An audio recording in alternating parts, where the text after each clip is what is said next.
ورحمة الله تعالى وبركاته. مرحبا بكم متتبعي القناة من جديد. اليوم فيديو جديد ان شاء الله. غادي نتكلموا على مكمل او على سيرو مشروب اللي هو كيعاون الناس اللي عندهم الكحة او السعال اللي كيكون عندهم متكرر، سواء الجاف سواء اللي فيه البلغم او لا التنخيمة اعزكم الله.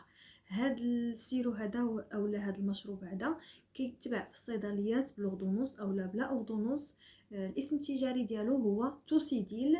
كيجي في جوج ديال الاشكال، يعني شكل الحجم الكبير وشكل الحجم الصغير.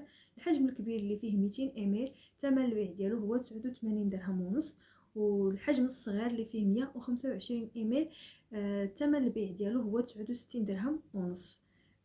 هذا المكمل او هذا السيرو هذا المشروب كيحتوي على مستخلصات ديال النباتات طبيعيه، منها الصنوبر، مستخلصات ديال الزعتر، وكذلك مستخلصات الإكيناسيا ومستخلصات ديال النعناع، وبزاف ديال مستخلصات ديال الاعشاب او النباتات اللي عندهم بزاف ديال الادوار.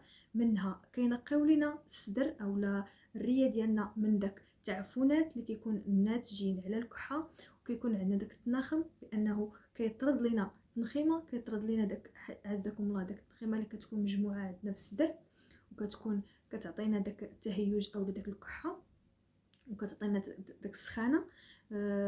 كيطردها لينا. كذلك الناس اللي عندهم السعال او الكحه الناشفه والمتهيجه اللي كتكون عندهم غير عند غير في الحلق ديالهم، وكتعطيهم داك الالتهاب في الحلق.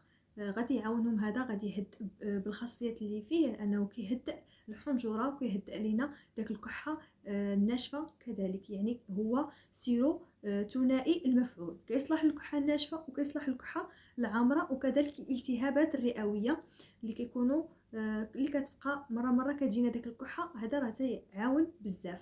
مثابه انتيبيوتيك طبيعي، وكذلك منظف للصدر. هذا المشروب هذا خاص بالناس البالغين، كيجي بدون سكر، يعني مرضى السكري ممكن يستخدموه بدون تخوف. طريقه الاستخدام ديالو هي معلقه كبيره ونص، جوج المرات في النهار، اولا كتجي واحد القطايه في القرعه راه فيها 15 مل، هذه كنعمرو 15 مل وكنشربوها في الصباح وفي العشيه مورا الماكله، جوج المرات في النهار. 15 مل كتكون ديك الغطايه في القرعه، كنعبروا 15 مل وكناخذوها. ما بغيناش نعبروا بداك الغطايه، كنديروا المعلقه الكبيره اللي كنشربوا بها مثلا الحريره، هذيك كنشربوا المعلقه الاولى وكنعمروا المعلقه الثانيه غير نص فيها، وكنشربوها دقه واحده جوج المرات في النهار، وكنبقاو نستخدموا هذا السيرو هذا حتى كنتعافاو نهائيا من هذا المشكل هذا. كان هذا هو الفيديو ديال اليوم، نتمنى يكون نال اعجابكم. شكرا لكم على حسن المتابعه، والسلام عليكم ورحمه الله تعالى وبركاته.